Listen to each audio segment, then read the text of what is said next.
At 40 years old, Caleb Prescott had an estimated net worth of $1 billion. He was the founder and chairman of the Astoria Foundation, a public health initiative that had quietly revolutionized preventative care in underserved communities across the country. Yet, on that crisp October evening in 2026, standing inside the Metropolitan Museum of Art, none of that mattered. All he could feel was the ghost of a single phrase, spoken 5 years prior in a sterile conference room with gray carpeting that cost $12 a square foot. "You're a good man, Caleb, but your ceiling is moderate success at best." The words had come from Nicoya, his wife of 3 years, her voice devoid of malice, which somehow made it worse. It was a simple statement of fact, as she saw it. She sat perfectly poised in a $4,000 Chanel suit, her hair in immaculate twists, her deep brown skin glowing under the harsh fluorescent lights. Across from them, her lawyer, a man whose tailored suit probably cost more than Caleb's entire wardrobe, shuffled papers with a billable rate of $900 an hour.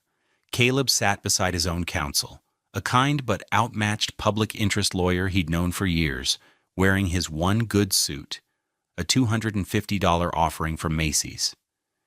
He remembered the faint scent of Nicoya's perfume, a $400 bottle of Baccarat Rouge 540, mingling with the smell of old paper and defeat. He was 35 then, his foundation just a fledgling LLC with a handful of grants and a balance sheet that would make a real investor laugh. He was making about $70,000 a year, pouring every spare cent and second into his dream. It wasn't enough. It was never going to be enough for her. The divorce was finalized in less than 6 months. He was left with his small Tribeca apartment, his 2015 Honda Accord, and his moderate dream. Do you ever wonder what someone who underestimated you would think if they saw you now? We'd love to hear your story in the comments below. And if you're enjoying this, please consider subscribing to Love Beyond Pride for more stories about justice and new beginnings. For 5 years, Caleb had been a ghost. He'd poured his heartbreak and his humiliation into the Astoria Foundation. He worked, he built, he strategized. He disappeared from the social world that Nicoya had so desperately wanted to conquer. And now, he was here at the Met Gala, the most exclusive and photographed event on the planet. He wasn't just a guest. He was the reason for the season. The Astoria Foundation was the charitable partner for this year's gala, the silent host who had underwritten the entire 8-figure event. His name was on the program, on the step and repeat, on the lips of every major philanthropist in the room. But it was a name few people, especially from his old life, would ever connect to the quiet, unassuming man Nicoya had left behind. Their life together had been a performance of affluence they couldn't quite afford. Nicoya worked in marketing for a luxury brand, and she lived the part with a religious fervor. Their 2-bedroom rental on the Upper West Side, with a monthly rent of $8,500, was a stage. Every piece of furniture was a prop. The sprawling white sofa was a $7,000 piece from Roche-Beaubois. The dining table, a slab of Italian marble that seated 10, had set them back $11,000, financed over 36 months.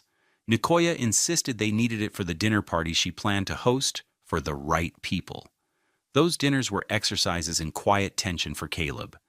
He would watch Nicoya move through the apartment, a dazzling hostess in a $2,000 Hervé Leger dress, her laughter echoing as she refilled a guest's glass with a $90 bottle of Sancerre. She was a brilliant performer. She spoke of their future as if it were a pre-written script. The Hamptons share, the eventual 7-figure condo in a glass tower overlooking the Hudson, the children in private school. Caleb, a thoughtful black man with kind eyes and hair he kept in neat, short locks, would smile and play his part, the supportive husband. But inside he felt a growing unease. He'd come home from his 12-hour days at the tiny, shared office space he rented for his foundation for $500 a month, his mind buzzing with studies on childhood asthma in the Bronx or vaccination rates in rural Louisiana. He would be filled with a sense of purpose that felt more real and vital than anything else in his life. He'd try to share his small victories with Nicoya. "We got the grant," he'd told her one evening, his voice electric with excitement. "It's only $30,000, but it's enough to fund the pilot program in East Harlem for a full year." Nicoya had looked up from her laptop, where she was scrolling through Net-a-Porter. "Only 30,000?" she'd asked, a delicate frown touching her lips. "Caleb, my new handbag is half that." She gestured to a small, structured leather box on the counter, a $150 Saint Laurent purse that had arrived that afternoon. Is that really going to change the world? The question wasn't meant to be cruel. It was a genuine inquiry from a woman who measured value in dollars and cents. For her, impact was financial. A $30,000 grant was a rounding error, a hobbyist's prize. Another time, he'd spent a weekend building custom bookshelves for their living room. He loved working with his hands, the simple satisfaction of measuring, cutting, and assembling. The wood cost him about $300 from Home Depot, and the finished product was sturdy, beautiful, and perfectly fitted to the space. He was covered in sawdust, tired but deeply proud, when Nicoya came home from a spa day with her friends, a $500 indulgence. She stopped in the doorway, her eyes scanning his work. "It's rustic," she said, the word hanging in the air.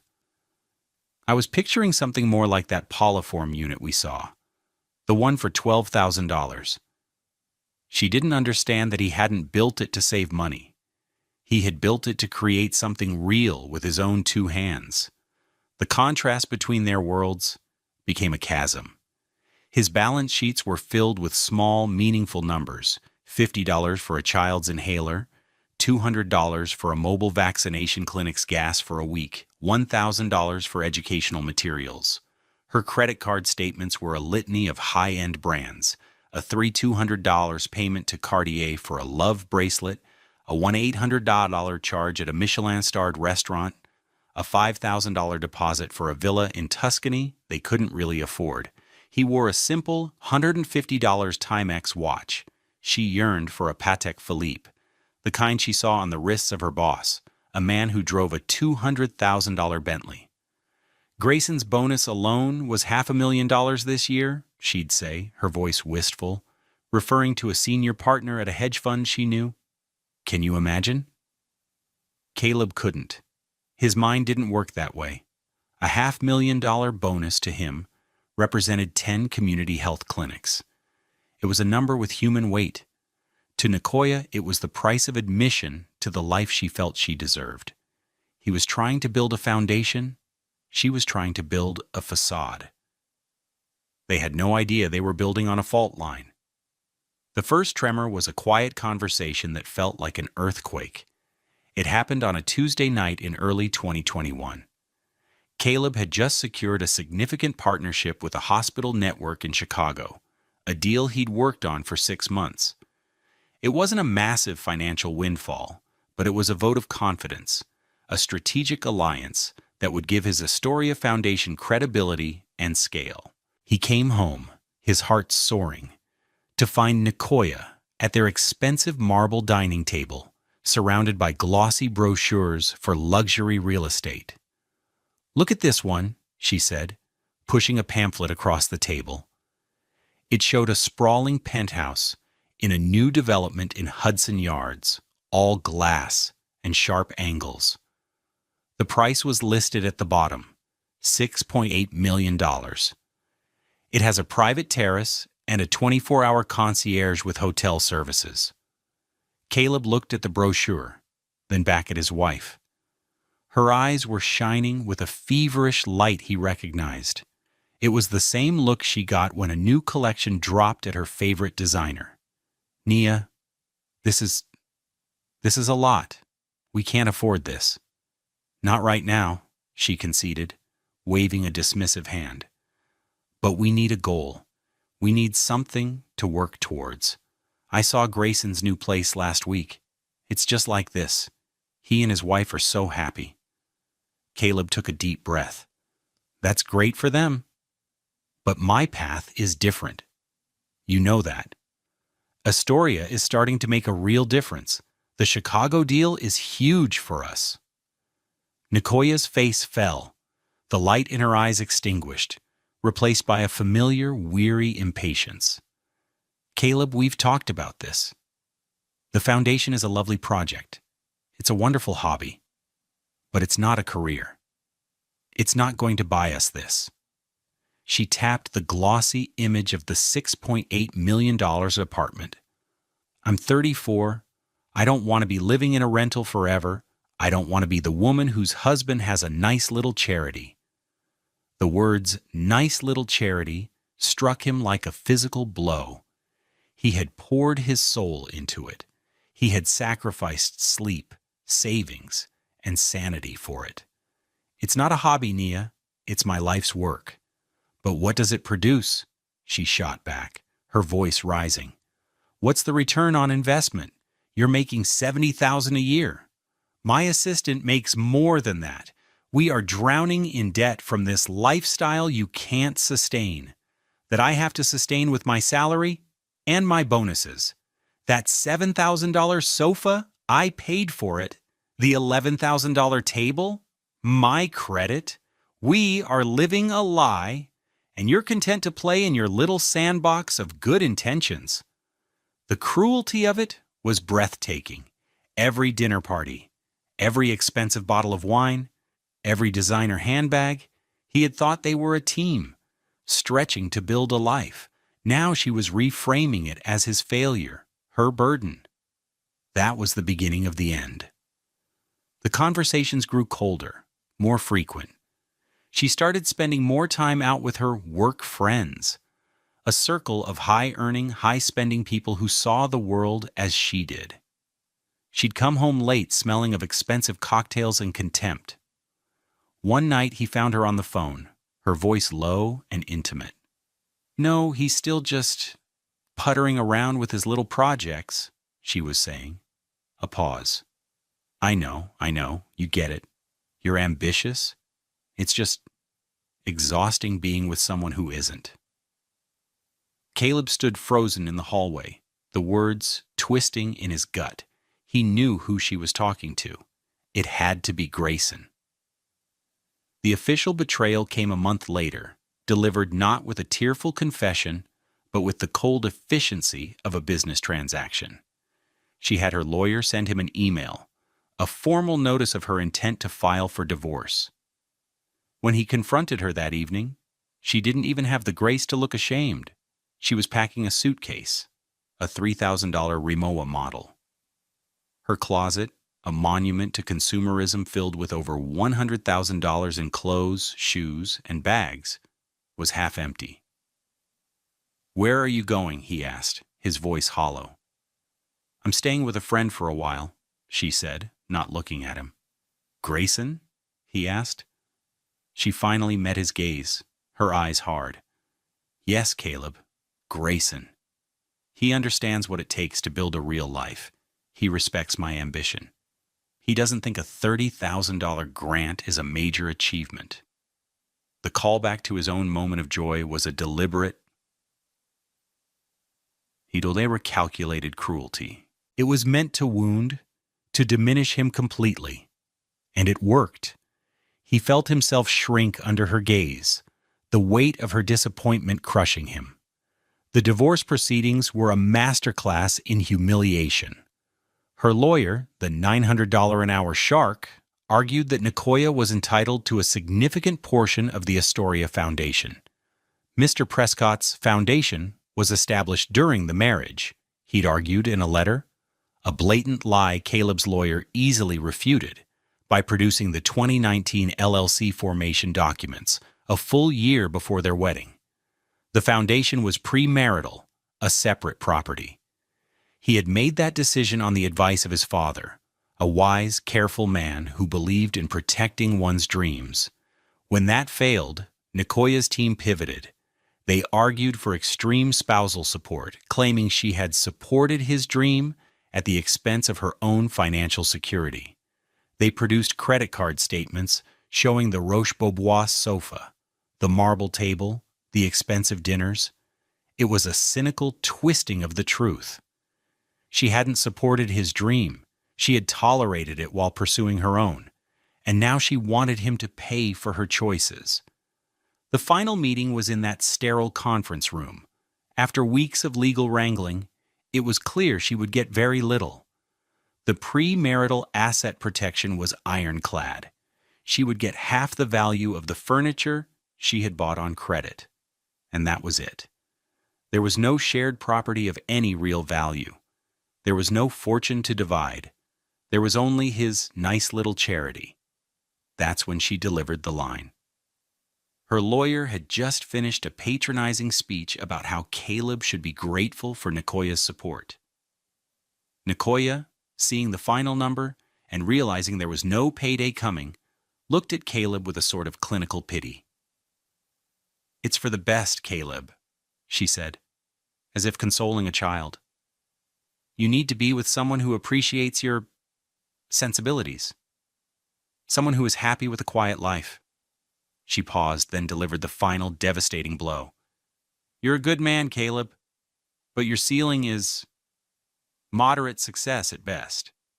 She stood up, smoothed down her Chanel suit, and walked out of the room, leaving Caleb sitting in the silence, the words echoing in the cheap, empty space.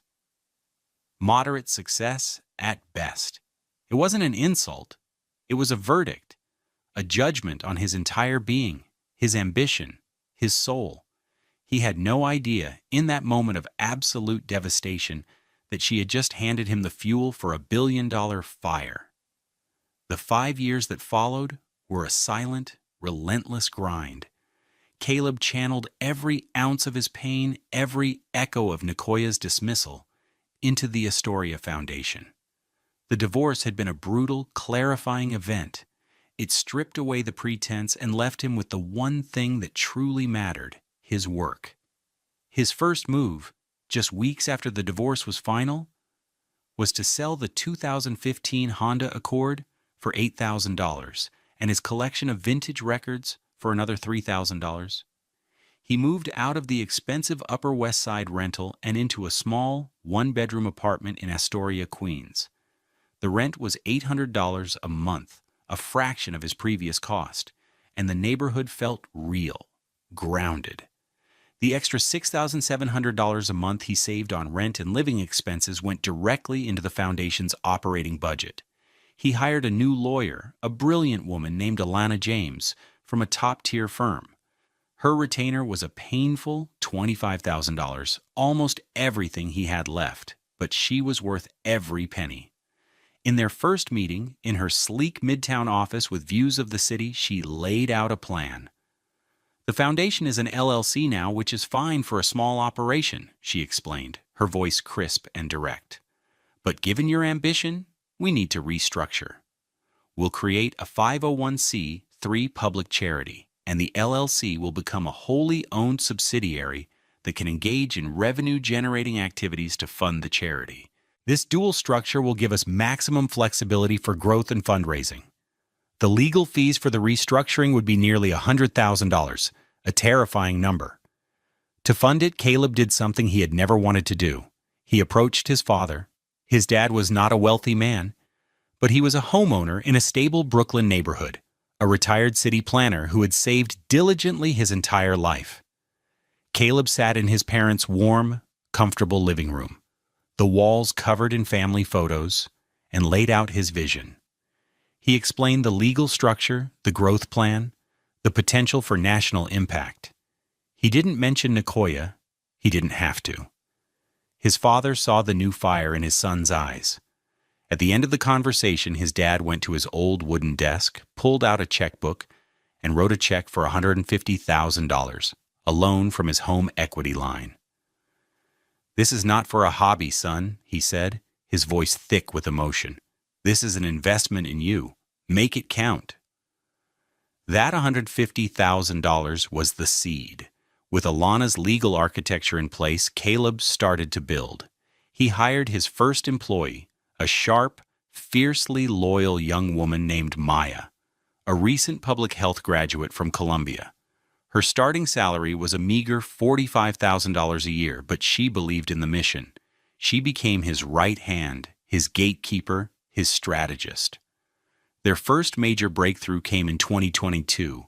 Using the data from the pilot program in East Harlem, Caleb developed a predictive model for identifying at-risk pediatric asthma patients.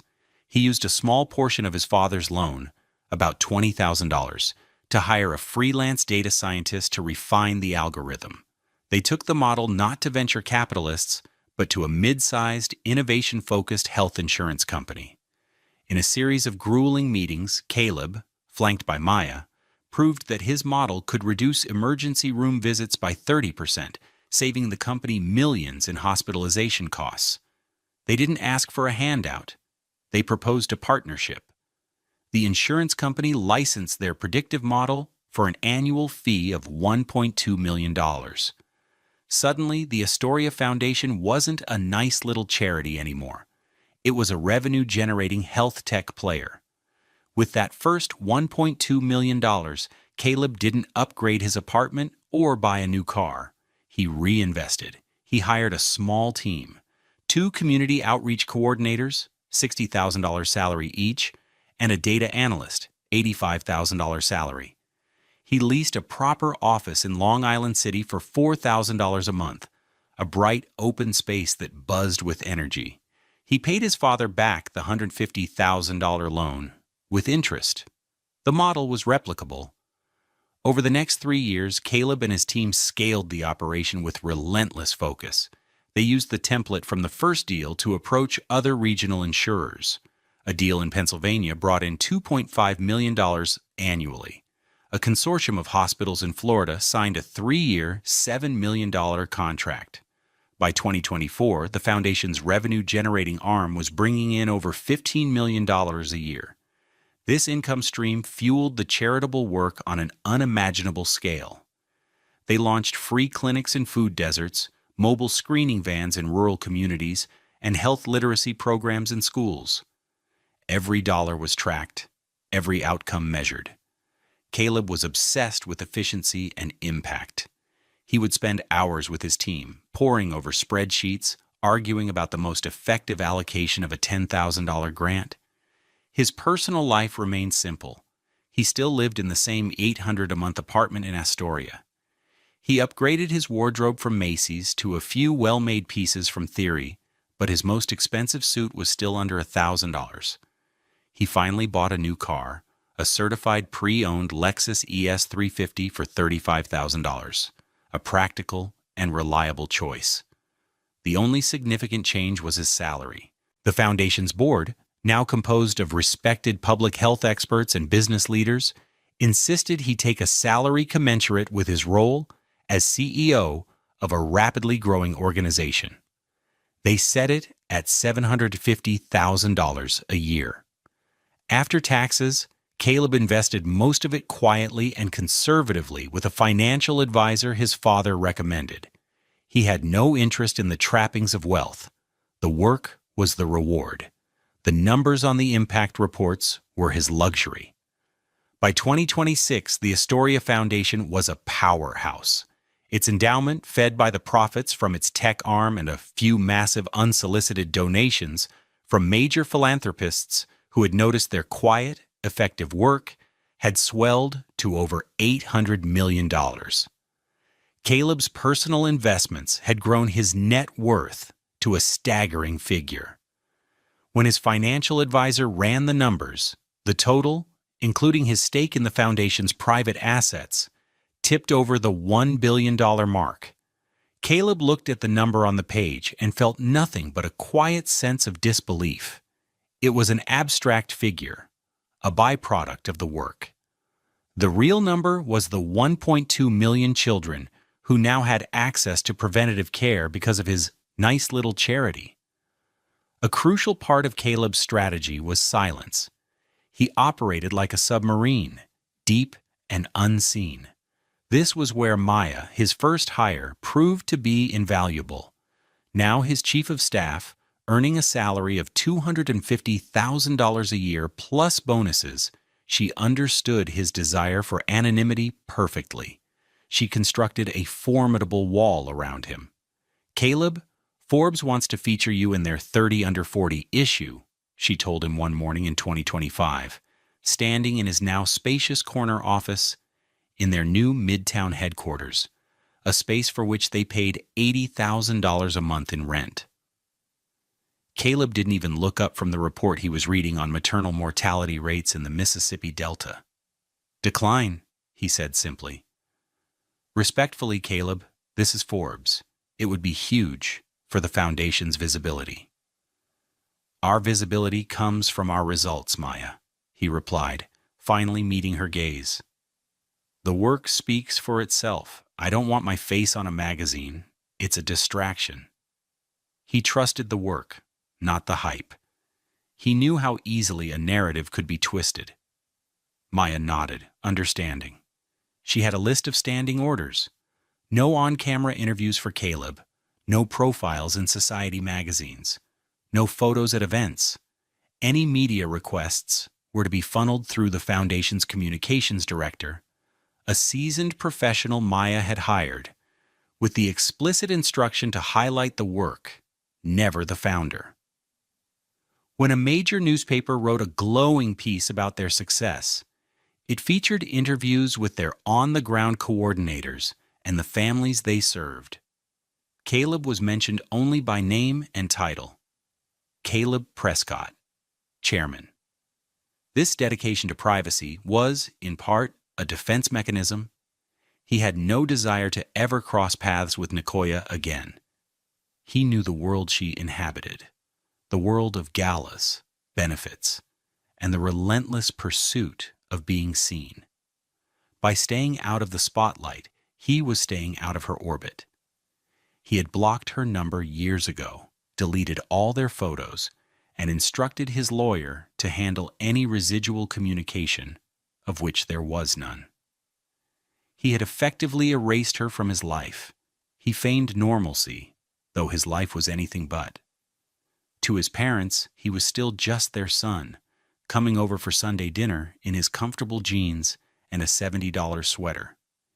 He talked about the Foundation's work, but he spoke in terms of programs and people, not in the astronomical figures that now defined its balance sheet. He bought them a new $60,000 Lexus to replace their aging sedan and paid off their mortgage, a gift of $220,000 that made his mother weep. But he framed it as a simple act of a grateful son, not the gesture of a titan of industry. He'd occasionally see news of Nicoya's world through the detached lens of the internet. He once saw a photo of her in a gossip column, on the arm of a man identified as Grayson Thorne, a hedge fund manager. They were at some gallery opening, Nicoya beaming in a glittering gold dress that probably cost $5,000. The caption described her as a marketing executive and socialite. It stung for a moment, a phantom limb aching, but he closed the browser and went back to his work. He was playing a different game, one with higher stakes than social climbing. The decision to partner with the Met Gala was Maya's idea, and it was brilliant.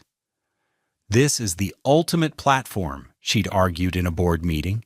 "It's the most visible philanthropic event in the world. We won't just raise money. We will put public health on the same level as art and fashion. We can change the entire conversation." But she had a condition. "The host is traditionally very public. We need to control that. We propose underwriting the event with a single, anonymous donation of $10 million. In exchange, the Astoria Foundation is named the charitable partner, and our chairman gives the keynote address. No pre-event publicity for him. The focus is on the foundation, until the moment he steps on stage." The Met's board, staggered by the size and simplicity of the offer, agreed immediately. A $10 million check bought them a great deal of discretion. The planning was meticulous. For months, Caleb's name was kept off all but the most confidential internal documents. In the press, the gala was being hosted by the Astoria Foundation, a vaguely familiar name to some, but a mystery to most. Caleb played his part, acting as the quiet, behind-the-scenes leader. He approved budgets, reviewed seating charts, and helped shape the message of the evening, all while remaining invisible. It was the ultimate act of playing dumb on a grand scale. He was the most important person involved in the biggest night in New York City, and almost nobody knew his face. He had no idea that this carefully constructed anonymity was about to set the stage for the most public confrontation of his life. October 30th, 2026. The air outside the Metropolitan Museum of Art was electric. A river of black cars, each a vessel carrying a fortune in couture and jewelry, flowed slowly toward the grand flood-lit entrance. Caleb arrived not in a flashy limousine, but in a discreet black Cadillac Escalade, a $90,000 vehicle owned by the Foundation for Executive Transport. He wore a custom tuxedo by Oswald Boateng, a master tailor in London. It was a masterpiece of understated elegance, the deep navy wool seeming to drink the light. The suit had cost him $8,000, a rare indulgence, but for this night he wanted to feel armored. His watch was not the simple Timex of his past, but a quiet, beautiful IWC Portugueser, a $12,000 piece Maya had insisted he buy for the occasion. "You are representing a billion-dollar enterprise, Caleb," she'd said. "You need to look the part, even if it's just for one night." He bypassed the famous red-carpeted steps, a chaotic theater of flashing cameras and screaming reporters. As the event's host, he used a private side entrance, slipping into the museum's cool, quiet halls. He walked through the Temple of Dender, the vast space already filling with a glittering crowd. The sound of clinking champagne glasses and 100 overlapping conversations echoed off the ancient stone. The room was a shimmering ecosystem of power and beauty. Actresses in million-dollar necklaces laughed with tech billionaires in $5,000 sneakers. Politicians glad-handed with fashion designers. The collective net worth in the room could probably solve the problems his foundation tackled every single day. The irony was not lost on him. He took a glass of champagne from a passing waiter and found a quiet spot near a towering statue of a pharaoh, watching the scene unfold. He felt a strange sense of detachment, as if he were an anthropologist observing a foreign tribe. He saw faces he recognized from magazine covers and cable news. He saw the mayor, the governor, a Hollywood legend. They were all here tonight for his foundation, for his work. It was surreal. And then he saw her, Nicoya. She was standing not 20 feet away, a vision in a scarlet backless gown that clung to her like a second skin. It was a stunning dress, easily a $15,000 piece of couture. Her hair was swept up in an intricate style, and a cascade of diamonds, likely on loan for the evening, glittered at her throat. She looked magnificent, every inch the socialite she had always dreamed of becoming. Her deep brown skin was luminous against the vibrant red of the gown. On her arm was a man Caleb instantly recognized from the gossip columns, Grayson Thorne.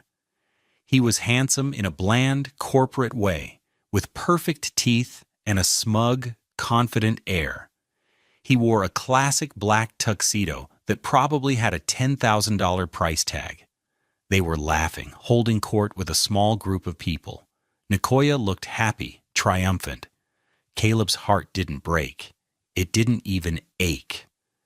Instead, a profound and surprising coldness settled over him. It was the calm of a surgeon before a difficult operation. He felt nothing.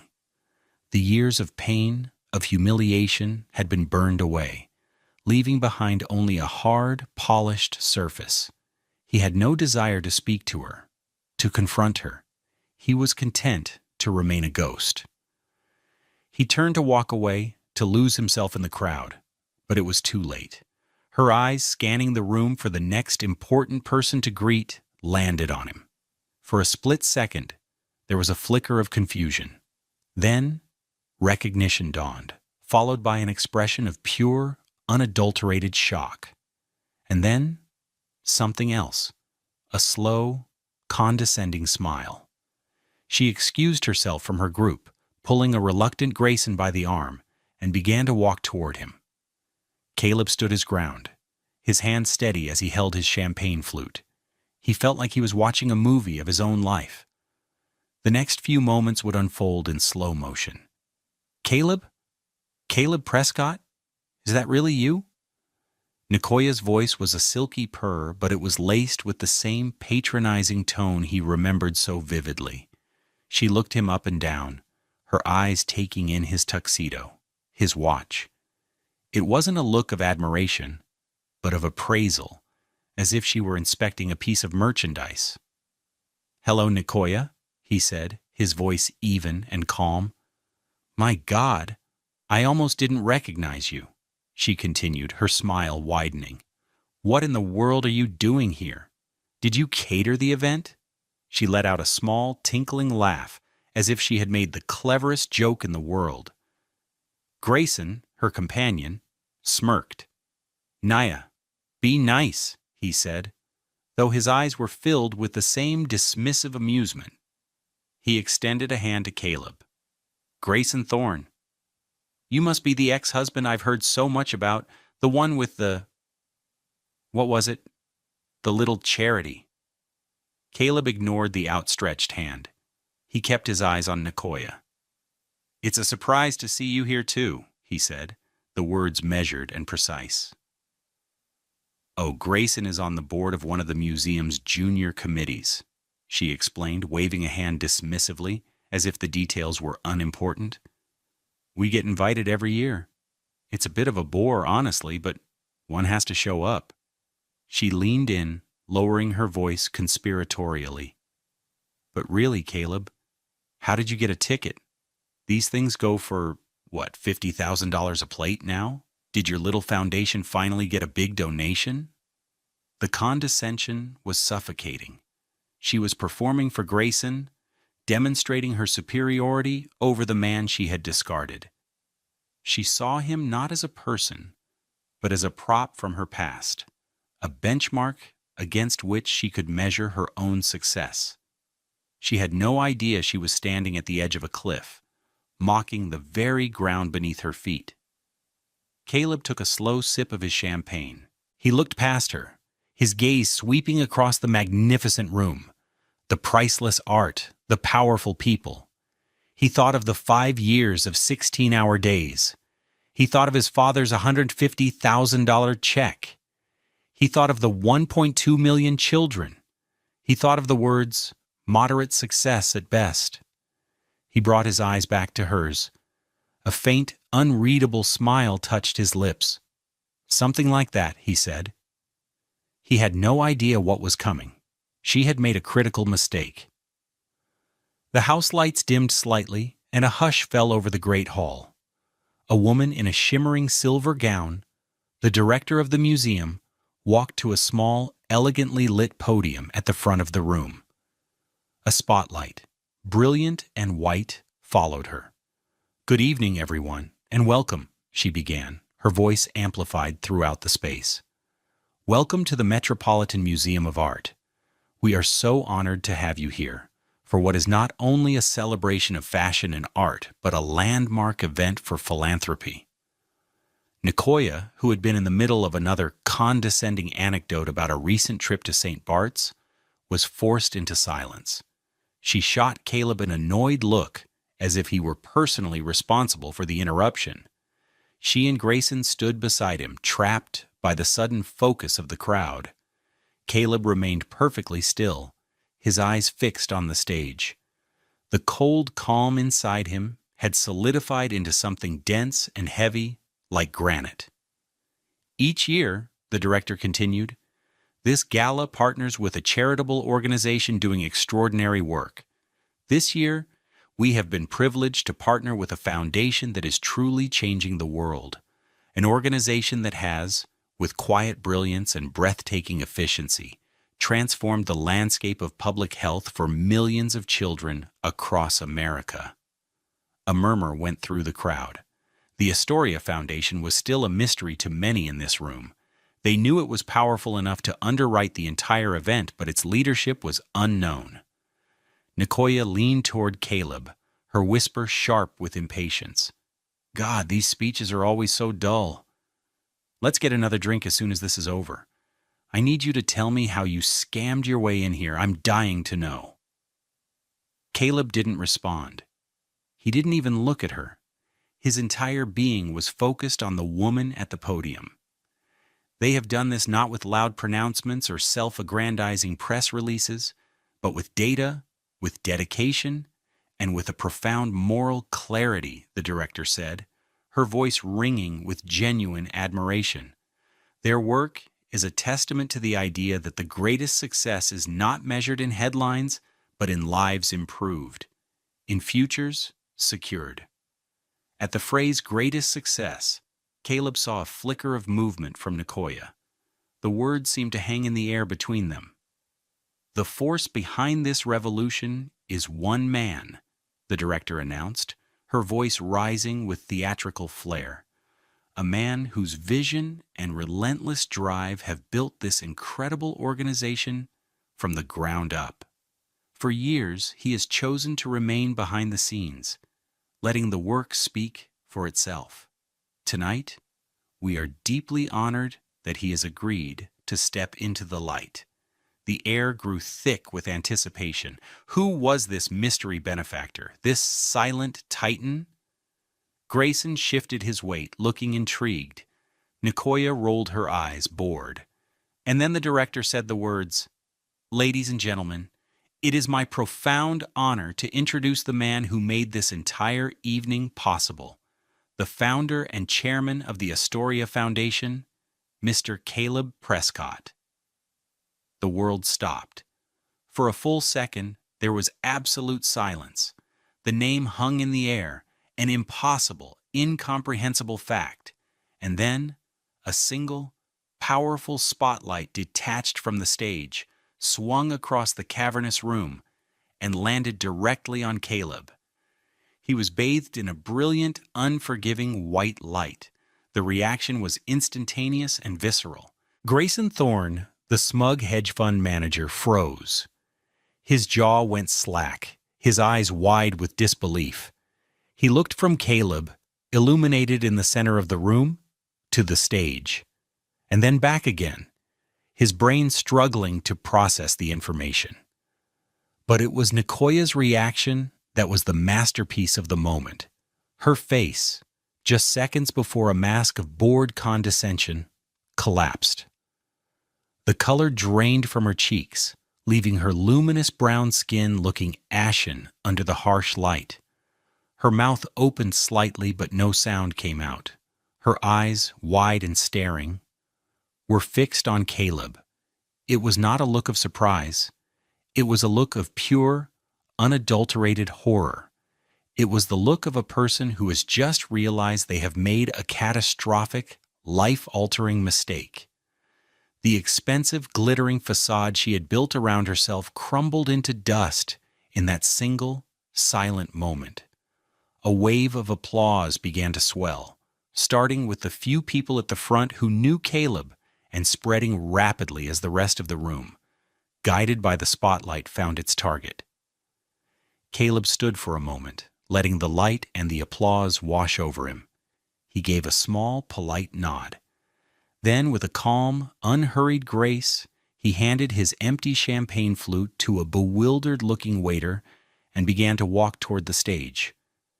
His path took him directly past Nicoya and Grayson. He didn't look at them. He didn't have to. He could feel their shock radiating like heat. He walked with a steady, measured pace, his posture perfect, his head held high. The $80,000 a month office, the billion-dollar valuation, the 1.2 million children. It all culminated in this simple, silent walk. He reached the stage and shook the director's hand, murmuring a quiet thank you. He stepped to the podium, adjusting the microphone. He looked out at the sea of faces, the most powerful and influential people in the world, all looking at him. And in the middle of that sea, he could just make out two figures frozen in a tableau of shock and humiliation.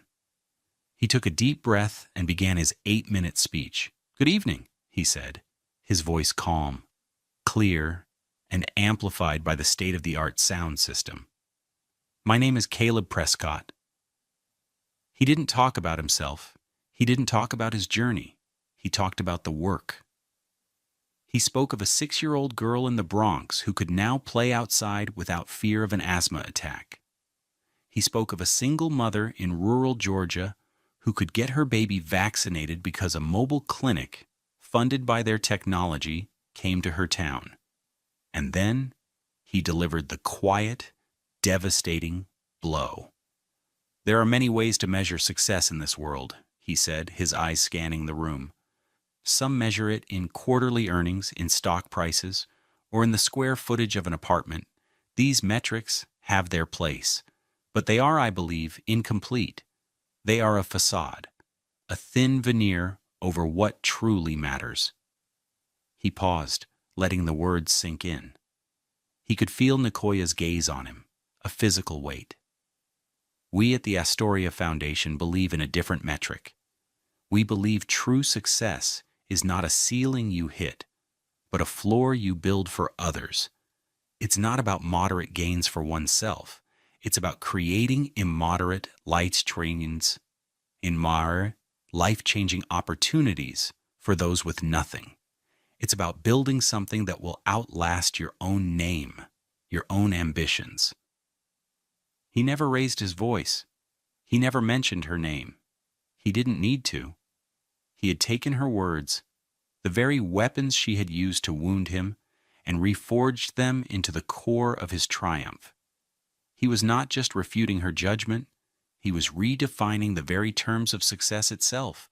He was showing her, and the entire world, that her moderate success was his billion-dollar beginning.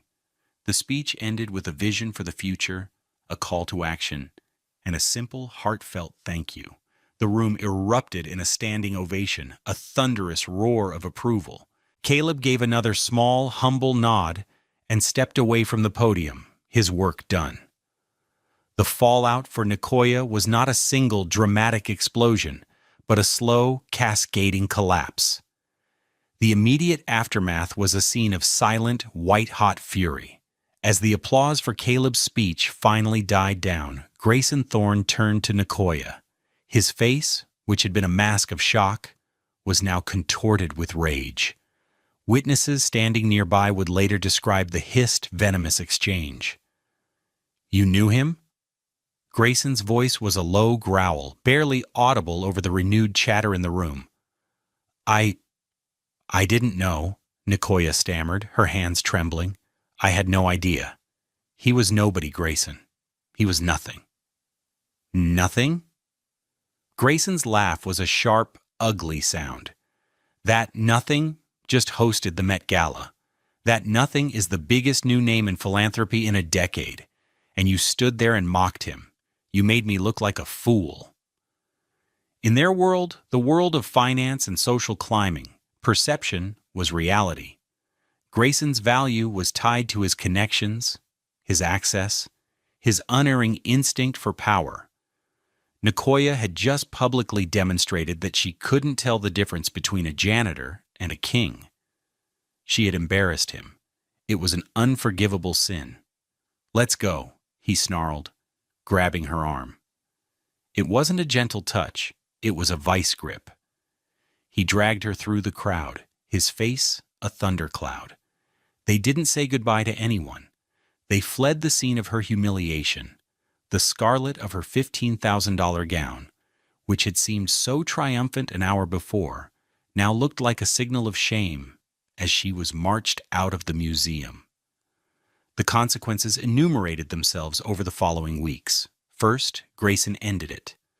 A source who spoke to a society columnist for the New York Post said he broke up with her that very night in the back of his chauffeured Maybach, a $250,000 car.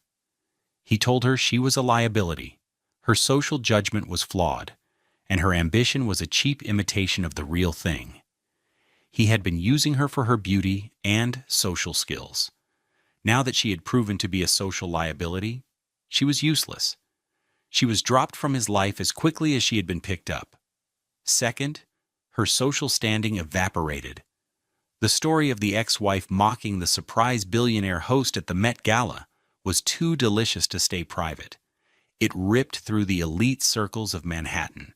It was whispered over $1,000 lunches at Balthazar and recounted with glee at charity board meetings. Nicoya became a punchline, a cautionary tale. Invitations to gallery openings dried up. The friends who had once flocked to her side suddenly had full calendars. She was socially radioactive. The $8,500 a month apartment she had secured after leaving Grayson, a place she could barely afford, became a lonely prison. Third, her career suffered. Nicoya worked in luxury marketing, an industry built entirely on image and aspiration. Her public humiliation tainted her professional credibility. How could she be trusted to market a $20,000 watch when she had so spectacularly misjudged the value of a human being? A planned promotion to vice president at her company was quietly shelved. 6 months later, during a corporate restructuring, her position was eliminated. She was given a severance package of $80,000, a paltry sum in her world, and shown the door. Fourth, the financial ruin was swift. Without Grayson's support, and now without her six-figure salary, her lifestyle of credit-fueled luxury was unsustainable. The payments on her designer clothes and finance jewelry came due. She was forced to sell the Cartier bracelet, the Chanel bags, the very symbols of the success she had chased, for pennies on the dollar on luxury resale sites like the Real Real. It was a slow, painful liquidation of her identity. Caleb learned of this not through any direct contact, but through the ambient noise of the city. One evening, about 8 months after the gala, Maya forwarded him an email without comment. It was from Nicoya, sent to Caleb's old, long-defunct personal email address, an account he hadn't checked in years, but that Maya still monitored. The message was a frantic, desperate plea. "Caleb," it began, the tone a jarring shift from her former arrogance. "I know it has been a long time. I have been trying to reach you. I saw what you've done with the foundation. It's incredible. I am so proud of you. I was wrong, Caleb. I was a fool. I was young and stupid, and I didn't understand. I've made so many mistakes. My life is a mess. I lost my job. I'm about to be evicted. Please, can we just talk? For old times' sake, maybe I could work for the foundation. I have marketing experience. Please, Caleb. I have nowhere else to turn." Caleb read the email twice. He felt a brief, faint flicker of pity, the way one might feel for a stranger's misfortune. But it was quickly replaced by a sense of profound, quiet finality. Her downfall was not his doing. It was the natural, inevitable consequence of her own choices. He had not sought revenge. He had simply continued to build his life. Her world had collapsed because it was built on a foundation of sand, of status, of appearance, of other people's opinions. His was built on rock. He typed a simple one-word reply to Maya, delete. A year after the gala, the autumn leaves were turning in Central Park. The late afternoon sun cast long shadows across the grass, painting the world in hues of gold and amber. Caleb Prescott ran along the reservoir path, his breathing steady, his feet pounding a familiar rhythm on the dirt track. He wore a simple pair of $120 Nike running shoes and a plain gray t-shirt. To any observer, he was just another New Yorker, enjoying the crisp fall air. His life had found a new, peaceful equilibrium. The foundation, now a $2 billion entity, had opened a new headquarters in a building they purchased for $150 million in Midtown, a glass and steel tower that was a beacon of their success. But Caleb himself had resisted the pull of extravagance. He had finally moved from his small apartment in Queens, but not to a flashy penthouse in a celebrity-filled high-rise. He bought a beautiful, warm, 3-bedroom duplex in a historic building in Tribeca for $7 million. It was luxurious, yes, but it was a home, not a statement. The walls were not filled with expensive abstract art, but with photographs from the foundation's fieldwork, and in his office, a framed copy of the first $30,000 grant check that had felt like the whole world to him. The greatest change was not in his assets, but in his purpose. After the gala, he had been inundated with offers, partnerships, board seats, investment opportunities. He turned most of them down. Instead, he had focused the foundation's immense resources on a new initiative, one that was deeply personal. He established the Prescott Scholars Program at Columbia University, his alma mater. It was a $10 million endowment, providing full-ride scholarships for students from low-income backgrounds pursuing degrees in public health.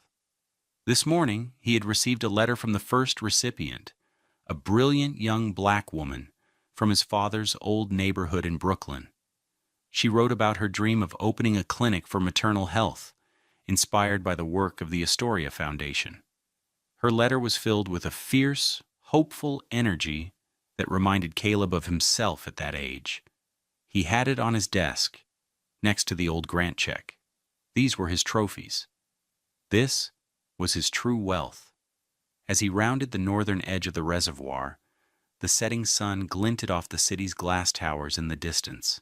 They no longer looked like symbols of an unattainable world. They were just buildings. He thought for a fleeting moment of Nicoya. He hoped she had found some semblance of peace, some footing in a world that had rejected her. He held no anger, no bitterness. Forgiving her had been a quiet, internal process, an act of self-care that had unlocked his own peace. He forgave her not for her sake, but for his. Her judgment of him no longer had any power. He knew his own worth, and it had nothing to do with the number in his bank account. True success, he now understood, isn't a destination you arrive at. It's not a title or a dollar amount or the approval of others. It's the process of building something meaningful, something that serves a purpose beyond yourself. It's the quiet satisfaction of a day's hard work, the warmth of a parent's pride, the hope in a student's letter. It's the simple, profound joy of a run in the park as the sun sets on the city you love, knowing you have made it a slightly better place. Wealth is not what you have. It is what you give. We all face moments where we are underestimated. The true test of our character is not how we react in the moment, but what we build in the silence that follows. What are you building? Share your thoughts with our community in the comments. And for more stories that inspire and empower, make sure you subscribe to Love Beyond Pride.